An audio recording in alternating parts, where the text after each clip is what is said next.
लाडकी बहिणींना लाडक्यांना खुशखबर खुशखबर खुशखबर तुमच्यासाठी अत्यंत आनंदाची बातमी आली आहे। ई-केवायसी लिंक पुन्हा सुरू झालेली आहे। जी लिंक तुमची काल परवा बंद झाली होती ती लिंक पुन्हा सुरुवात केलेली आहे। सर्व रात्री 2 वाजता लाडक्यांना बघा, काल रात्री मी या ठिकाणी चेक करत होतो, रात्री 2 वाजता ठीक या ठिकाणी त्यांनी लिंक सुरू केलेली आहे। तर नेमकं ई-केवायसी ही कशी करायची, ज्या ज्या लाडक्यांनी ई-केवायसी केली नाही त्यांनी सगळ्यांनी हा व्हिडिओ काळजीपूर्वक पाहायचा आहे। सोप्या स्टेप मध्ये तुम्हाला ई-केवायसी कशी करायची त्याचे सगळे उत्तर तुम्हाला मी देणार आहे। त्याचबरोबर लाडक्यांना चुका करू नका। ज्या ज्या लाडक्यांनी ई-केवायसी केली त्यांनी आपलं नाव सांगायचं, जिल्हा सांगायचं आणि तुम्ही ई-केवायसी बरोबररित्या केली का ते हे चेक करायचं आहे। मी ज्या गोष्टी सांगणार आहे सगळ्या गोष्टी तुम्ही व्हिडिओ मध्ये काळजीपूर्वक पाहायचं। चला आता वेळ नाही वाया घालता डायरेक्ट व्हिडिओला सुरुवात करूया। ई-केवायसी कशी करायची सगळ्या गोष्टी तुम्हाला स्टेप बाय स्टेप मध्ये एकदम सोप्या स्टेप मध्ये सांगणार आहे। तर लाडक्यांना बघा, ई-केवायसी कशी करायची आहे लिंक या ठिकाणी रात्री 2 वाजता सुरू झाली आहे। बघा, रात्री 2 वाजता ई-केवायसी ची लिंक सुरू झालेली आहे। काळजी करायची गरज नाहीये।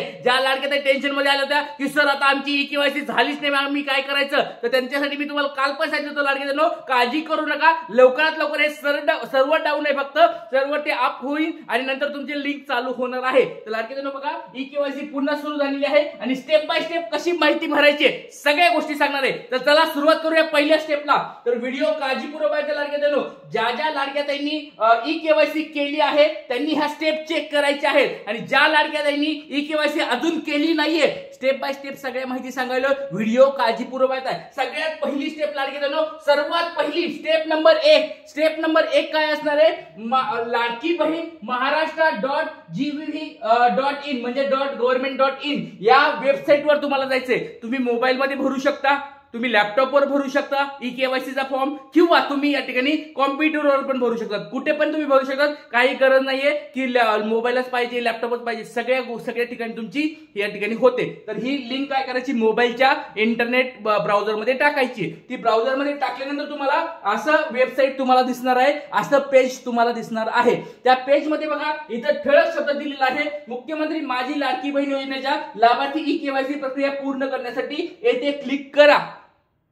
ही झाली पहिली स्टेप। तर ह्या पहिल्या स्टेप मध्ये तुम्हाला एक गोष्ट सांगितली, लॉग इन करायचंय। तुम्हाला लॉग इन केल्यानंतर तुम्हाला क्लिक करायचंय। आता बघा, लॉग इन केल्यानंतर क्लिक केल्यानंतर तुम्हाला आता बऱ्याच लाडक्यांना हे पेज ओपन होत नव्हतं। बघा तुमच्यासाठी बघा या ठिकाणी बघा वेळ पण दिलेला आहे। बघा या ठिकाणी नीट वेळ बघा, या ठिकाणी 9:42 AM ला एका लाडक्याताईची, मी शेजारच्या लाडक्याताईची एक केवायसी करून पण दिलेली आहे, काळजी करू नका। आणि रात्रीच वेबसाईट चालू झालेली आहे। पण लाडक्यांनो बघा, कधी कधी काय होतं, ओटीपी यायला प्रॉब्लेम होतो, त्याच्यामुळे तुम्ही रात्रीच्या वेळेस जर केवायसी केली तर सर्व्हर काय असतं त्यावेळेस डाऊन नसतं, तुम्हाला डायरेक्ट तुमची केवायसी होणार आहे। पण ई-केवायसी सुरू झालेली आहे। आता बघा दुसरी स्टेप तुम्हाला मी सांगत आहे लाडक्यांनो। दुसरी स्टेप मध्ये काय करायचं आहे बघा, तुम्हाला या ठिकाणी तुमचा लाभार्थीचा आधार क्रमांक टाकायचा आहे आणि कॅप्चा या ठिकाणी तुम्हाला टाकायचा आहे। जो कॅप्चा तुमच्या तिथे येईल तो कॅप्चा या ठिकाणी टाकायचा आहे। मी सहमत आहे याच्यावर क्लिक करायचं आहे आणि ओटीपी पाठवा याच्यावर क्लिक करायचं आहे। दुसरी स्टेप असणार आहे लाडक्यांनो, ही दुसरी स्टेप आहे। त्या दुसऱ्या स्टेप मध्ये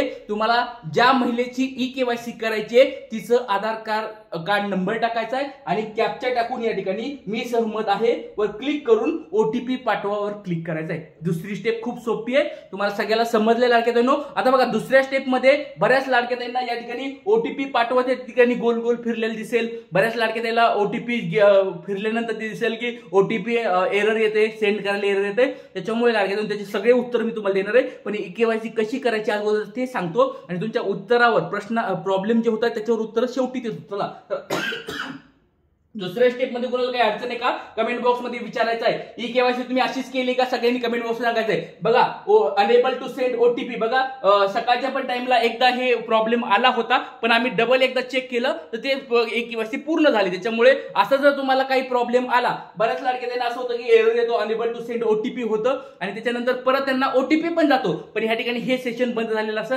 त्याच्यामुळे तसं काही करू नका, रात्रीच्या वेळेस तुम्ही चेक करा आणि लगेच तुम्हाला ही प्रोसेस कंप्लीट करून घ्या। ही झाली दुसरी स्टेप। आता बघा दुसऱ्या स्टेप मध्ये तुम्हाला ओटीपी येईल। दुसऱ्या स्टेप मध्ये ओटीपी येईल, ज्या लाडक्या बहिणीचं आधार कार्ड आहे, आधार कार्डचा जो मोबाईल नंबर त्याला लिंक केलेला आहे त्या मोबाईलवर काय होणार आहे, तुमचा ओटीपी येणार आहे। तो ओटीपी या ठिकाणी टाकायचा आहे आणि सबमिट करा याच्यावर क्लिक करायचंय। ही झाली दुसरी स्टेप। काही कोणाला अडचण आहे का कमेंट बॉक्समध्ये पटपट सांगायचंय. आणि ज्या ज्या लाडक्या ताईंनी फॉर्म ई केवायसी केली त्यांनी पण असंच केलंय का, हेच तुम्ही पर्याय दिलेत का, ते काळजीपूर्वक बघा. कारण की जर तुम्ही थोडी चूक केली तर ई केवायसी परत होणार नाहीये. ई केवायसीचं परत एडिट ऑप्शन नाहीये. त्याच्यामुळे व्यवस्थित काळजीपूर्वक हा व्हिडिओ बघायचा आहे. चला आता तिसरी स्टेप खूप महत्वाची लाडक्या ताईंनो. या तिसऱ्या स्टेप मध्ये तुम्हाला या ठिकाणी वडिलांचा किंवा पतीचा आधार क्रमांक टाकायचा आहे. आता बघा बऱ्याच लाडक्या ताई म्हणतील की सर वडिलांचा आधार कार्ड म्हणजे कुणाचं, कुणी टाकायचा ह्या ज्या लाडक्या ताईंचं लग्न झालं नाही.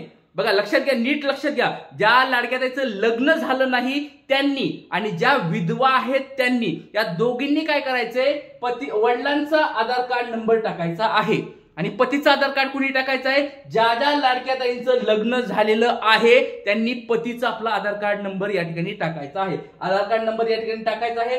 कॅप्चा या ठिकाणी तुम्हाला दिसतोय तो टाकायचा आहे या ठिकाणी. आणि नंतर मी सहमत आहे याच्यावर क्लिक करायचं आहे आणि ओटीपी पाठवावर क्लिक करायचंय. बघा खूप सोप्या स्टेप्स आहेत. या सोप्या स्टेप मध्ये तुम्हाला मी सगळं सांगायलो. तिसरी स्टेप आहे ही, तिसरी स्टेप आहे. आता इथं तुमचा ओटीपी कुणाला येणार आहे, ज्या ह्या आधार कार्डवर ज्यांनी आधार कार्ड नंबर टाकलाय वडिलांचा किंवा पतीचा, त्या आधार कार्डवर जो मोबाईल नंबर रजिस्टर आहे, लिंक केलेला आहे, त्याच्यावर ओटीपी येईल. तो ओटीपी घ्यायचा आहे आणि या ठिकाणी टाकायचा आहे. पुढच्या ह्याच्यामध्ये तुम्हाला तो काय करायचा, ओटीपी बघा या ठिकाणी बघा तुमच्या इथे दिलेला आहे, तुमचा वडील आणि पती यांचा मोबाईलचा ओटीपी येईल. तो ओटीपी या ठिकाणी टाकायचा आहे आणि सबमिट करा याच्यावर क्लिक करायचं आहे. सबमिट करा याच्यावर क्लिक केल्यानंतर तुम्हाला सर्व पर्याय भरा व सबमिट करा. आता ही सगळ्यात शेवटची स्टेप आहे.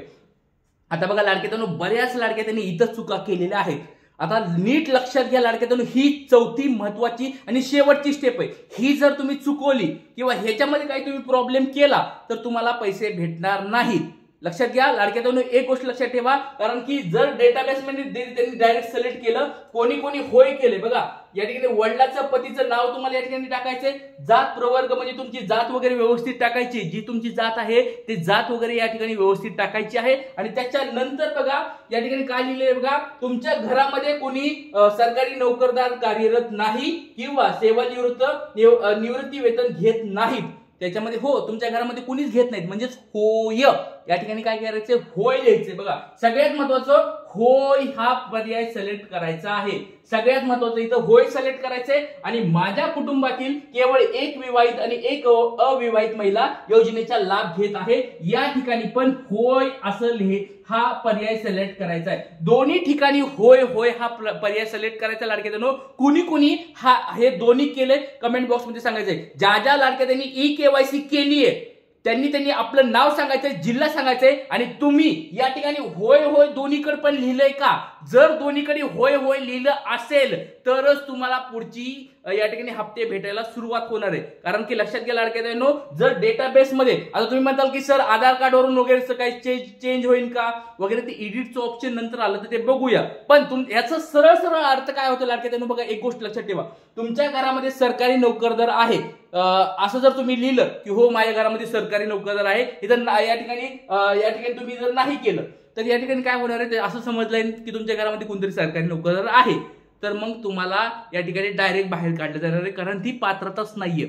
जर तुम्ही या ठिकाणी सरकारी नोकरदार तुमच्या घरात असेल तर तुम्हाला काही भेटणार नाहीये. आणि इथं पण तुम्ही जर एकापेक्षा एक विवाहित आणि एक अविवाहित असंच पेक्षा जर इथं पण नाही लिहिलं तरी तुमचं बाहेर काढलं जाणार आहे. कारण की याचा अर्थ असं होतो की बाबा तुमच्या घरामध्ये मग जास्त लाडक्याताई आहेत, तर लाडक्याताईंनो सगळ्यांनी इथं होय होय करायचंय. दोन्ही पण पर्याय होय होय करायचे आहेत. बऱ्याच लाडक्याताई म्हणतील की सर मी घरामध्ये एकटीच राहते तरी होयच करायचंय का, हो तरी पण होयच करायचं आहे. ही गोष्ट लक्षात ठेवा. खूप सोप्या भाषेमध्ये तुम्हाला मी स्टेप बाय स्टेप सगळं समजून सांगितलंय लाडक्याताईंनो. काही जरी अडचणी असतील कमेंट बॉक्स मध्ये विचारा. बघा आणि ह्याच्यानंतर आता तुम्ही हे सबमिट तुम्हाला या ठिकाणी काय करायचंय, नंतर सबमिट करा याच्यावर क्लिक करायचंय. इथं याच्यावर बाणावर क्लिक करायचं आहे आणि सबमिट करा याच्यावर क्लिक करायचं. त्याच्यानंतर हे येणं खूप गरजेचं आहे. कोणत्या लाडक्याताईला हे असं सक्सेस आलं होतं कमेंट बॉक्स मध्ये सांगायचं. सक्सेस जर आलं असेल तरच तुमची ई केवायसी पूर्ण झाली. तुमची ई केवायसी पडताळणी यशस्वीरित्या पूर्ण झाली आहे. असं कुणाकुणाचं झालंय पट सर्वांनी कमेंट बॉक्स मध्ये सांगायचं आहे. लाडक्याताईंनो खूप महत्वाची माहिती दिली. स्टेप बाय स्टेप तुम्हाला ई केवायसी कशी करायची ती माहिती सांगितलेली आहे. असं कुणी केलंय एकदा कमेंट बॉक्स मध्ये सांगायचंय. आणि ज्या लाडक्याताईंनी अजून ई केवायसी केली नाही त्यांनी अशा स्वरूपात ई केवायसी करून घ्यायची आहे. कारण की पुढचे हप्ते त्याच्यावर सगळे अवलंबून असणार आहेत. चला इथेच थांबतो. काही अडचण असतील कमेंट बॉक्स मध्ये विचारायचंय. जय हिंद, जय महाराष्ट्र, जय शिवराय, श्री गुरु.